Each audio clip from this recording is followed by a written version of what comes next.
So, hi guys, this is Alea Jen and welcome back to my YouTube channel. So, for today's video, mas naging mabait pa yung amo ko ngayon na nalaman niya na magre-renew ako.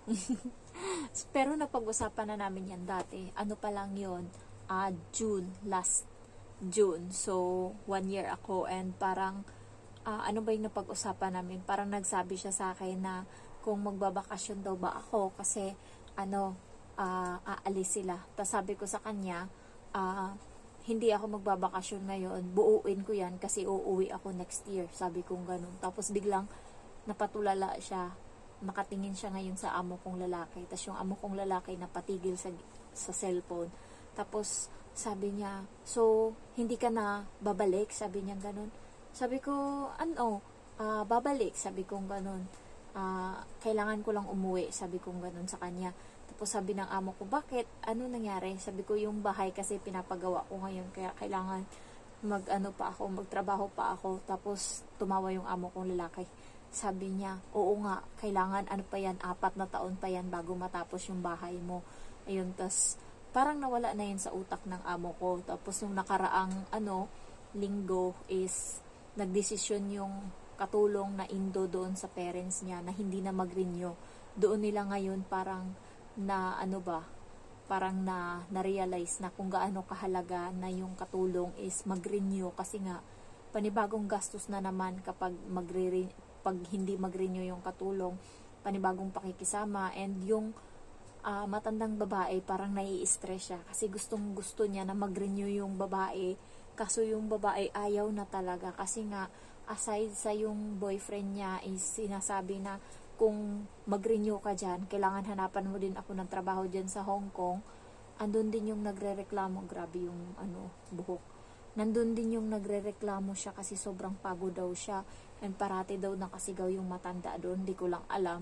Kaya ayaw niyang mag-renew. Tapos ngayon na parang nai-stress na yung matanda kasi nga ayaw mag-renew nung Indo. Tapos ilang beses niya nang tinanong, pero 5 months pang natitira ha, bago mag-end yung contract niya. Ilang beses niya nang tinanong, tas sabi nung katulong is pag-iisipan ko muna, pag-iisipan. So hindi pa nagbibigay ng final answer hanggang sa nung Sabado is nagbigay na. Sinabi na hindi ako magre-renew. Doon parang namroblema na yung matanda. Lahat ng mga anak niya, pati yung amo ko, sinabihan niya na kumbinsihin nga daw ako para lang magpirma ng kontrata. Ayun. So simula noon parang ng amo ko yung kahalagahan ko dito kasi nga walang tumatagal na katulong dito sa bahay nila. Masaya na kung makatatlong buwan yung katulong dito. Ang problema dito sa bahay ng amo ko is pagkain. Walang na pagkain, sapat. Ako bumibili ng pagkain ko. Next is yung bata. Demonyo siya sa demonyo kapag bago ka dito. Grabe, lahat ng hirap na daanan ko sa kanya. Nandyan na pinapaliguan ko siya, tas bigla siyang iiyak ng malakas kasi nga, grabe guys, yung tubig na ipapaligo sa kanya, sobrang parang patak lang, hindi nga mabasa yung buhok niya, yun yung gusto niyang tubig, tapos pag nilakasan mo, siisigaw na siya, iiyak na siya. So, pumasok yung amo kong babae doon sa CR. Sabi niya, ano nangyari? Sabi ko, hindi ko naman yan sinaktan. Ginanong ko kaagad yung amo ko kasi napiko na din ako eh. Sabi ko, umiyak yan siya. Hindi ko alam kung sa tubig o sa towel, sabi kong ganun. Hindi ko alam kung sa tubig o sa towel, sabi kong ganun. Hindi siya ata makahinga, sabi kong ganun. Tapos kinausap ng amo kong babae yung bata. Alam mo yung bata, nung bago ako dito, puro kasalbahian yung ginagawa niya. Yung amo kong babae yung nagagalit, yung pinapagalitan niya yung bata. Parati kontrabida yan sa buhay ng bata, yung amo kong babae. Kasi nga, ilang beses na sila nagpalit ng katulong dahil sa bata. Salbahe yung bata. Tapos nandyan yung nililiguan ko, tapos biglang babasain niya ako, as in, babasain niya ako ng tubig, punong-puno, tapos hindi pa siya titigil sa pagligo, mag-iisang oras na siya sa loob ng CR. Minsan tinatawagan ko yung amo kong babae na sabi ko, ayaw niya tumigil sa pagligo, pero pag ayaw pa talaga, doon sa pinakainit, iikot ko yung tubig doon sa pinakainit, ayan, masunog ka dyan, sige. Sabi ko, sige, ayan. Kaya tumigil. Tapos nahanapan ko siya ng paraan nung ako na yung nagsundo sa kanya sa school. Parati ko na siyang pinagsasabihan sa daan. Kasi nga walang CCTV. So malaya ako makakagalit sa kanya, makakaano lahat. So, doon ko siya pinapagalitan, doon ko siya sinasabihan na mali ang ginagawa mo. Akala mo sa ginagawa mo is matutuwa yung ano sa'yo, yung ibang tao. Wala kang maging kaibigan. Sabi ko ganun sa kanya. Tignan mo ako, hindi ako ganyan. Marami akong kaibigan. Kahit sino kaibigan ko, ikaw meron. Ginanon ko talaga. So, doon nagbabago yung ugali ng bata. Tapos, pag mabait ako, yung boses ko is, "Hi, how are you?" Ganyan. "Are you okay?" Ganyan. Pag galit ako, "Don't do that. It's so bad. Do you think it is good?" Parang ano ba, malaki na, ma-autoridad. So, sabi ng bata, "Wag mong gamitin sa akin yung malaki mong boses kasi natatakot ako." Sabi niya ganun sa akin. Sabi ko, tama lang yan para matuto ka. So, dahil doon, yung amo ko is napansin yung kahalagahan ko kasi nga yung bata, mas nakikinig pa sa akin kaysa sa kanila. And sa pagluluto, ngayong gabi nga, naglalaro-laro habang kumakain. "Sino yung pinakamabait dito sa loob ng bahay?" Sabi ng bata.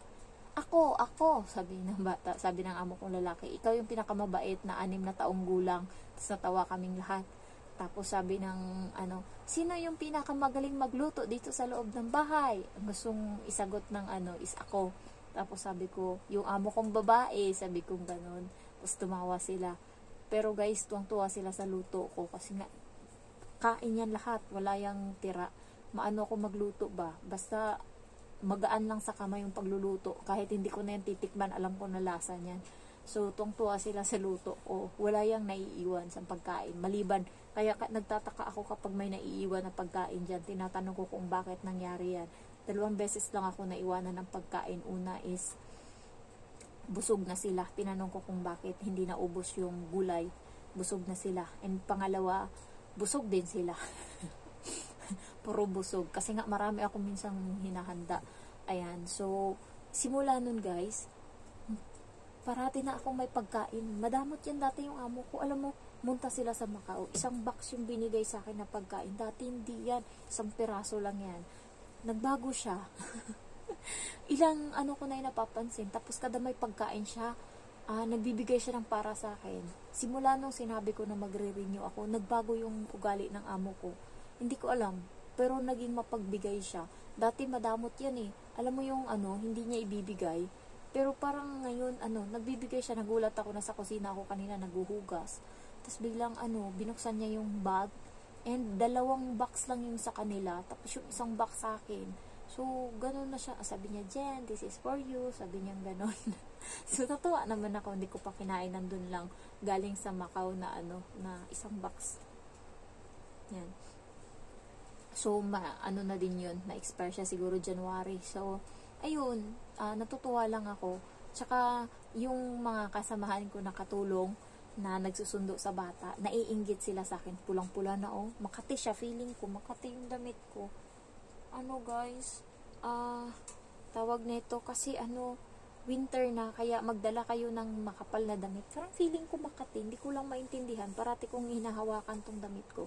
So, yun nga, nagsusundo ako ng bata. So, kasi natutulog ako 2:00 hanggang 3:00. As in, alam niyo yung pag sinabi ng amo kong magpahinga ka, ayan yung araw na magpahinga ako, 2:00 hanggang 3:00. Pag akyat ko yan dito sa kwarto, magkumot lang ako, tulog na ako kaagad. Ngayong winter, nagkukumot ako, tapos tulog na ako kaagad. Dili lang. Nung summer naman, ginagawa ko para makatulog ako kasi hindi ko binubuksan yung aircon. Hubarin ko yung damit ko, nakabra lang ako. Tapos biglang, tulog na naman ako. Kaya nakita ng mga katulong kanina nung nagsundo kami ng bata, maga yung mata ko dito. Sabi nila, buti pa tong isa, patulog-tulog lang. Parang nainggit sila ba? Sabi nila, tapos nung nalaman nilang walang pasok yung amo kong babae, nasa bahay lang, parang dumagdag pa yun sa nila, buti ka pa, ganyan, ganyan. So, swerte pa nga daw ako kasi nakakapagpahinga sila, hindi ganun. Yung katulong na yun is 5:00 ng umaga, nagigising na siya, nilulutuan niya yung bata, tapos natutulog siya sa gabi is 9:00, 10:00. So, ako naman 10:00, 11:00. Yun, may 1 oras din naman natulog. Ganun lang din naman, pero masarap matulog sa tanghali, lalo pag parang ang sarap sa feeling pagkagising. So, yung amo ko ngayon, mabait na sa akin. Kanina nga, ito sana yung suotin ko, kasi nagising ako ng late ako nagising kaninang hapon, alas 3:15 na ata ako nagising. Dapat yun na yung oras na alis ko. Tapos nag-aaway ako sa sarili ko kung ano isusuot ko kasi malamig na ngayon. So itong cardigan yung nabitbit ko. Paglabas ko dito, sabi ng amo ko, mag-ano ka nang suotin mo. Sabi niya malamig sa labas. Sabi niya nakamakapal ako kanina pero malamig pa din. So ito na, binitbit ko to kanina paglabas ko. Ano na guys, malamig na dito sa Hong Kong.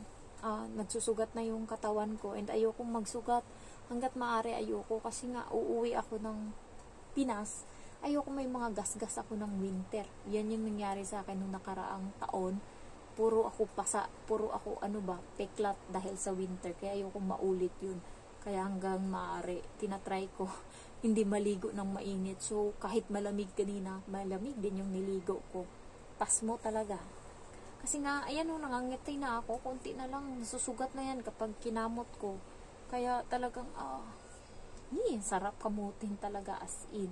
So, ayun lang guys. Thank you for watching and grabe, sabaw ako ngayon. Basta mabait na yung amo ko dahil nag-renew ako. Kaya kayo, kapag hindi pa kayo magre-renew, tapos tinanong kayo, sabi mo pag-isipan mo muna, ganyan, ganyan. Tapos pag malapit na, tsaka nyo na sabihin, hindi ako magre-renew, bahala ka dyan. Kasi pag matagal mo pa sabihin, pag-iinitan ka, yung katulong doon na Indo, pag-iinitan nyo ng 4 na buwan, kasi 4 na buwan pa siya, tapos nakasimangot na yung matanda doon. Nung nakaraan, tinanong siya kung magre-renew siya. Nung hindi siya nag-renew, pinagalitan siya. Yeah! Pinagalitan. Tapos, nung nandun ako, nag-uusap yung amo ko, tsaka yung matanda, siya yung topic. Naririnig niya, naiintindihan niya. So, sabi niya, ako na naman yung topic. So, hindi niya lang masabi kung ano yung pinag-usapan kasi nga, nakatingin din sila sa amin. So, bawal ako makipag-usap sa Indo. So, yun. Pagtsagaan niya yung 4 na buwan na puro simangot yung makikita niya doon, mabigat sa loob. Sabi ko, buti makakaya mo pa yan. Sabi niya, tiisin ko. Sayang din kasi yun, konti. Kahit sabihin mo, mag-renew lang siya 3 months, tsaka siya umuwi para may pera. Hindi nag-iisip din. So, thank you for watching guys. Ang kati ng katawan ko. Love you all. Bye-bye.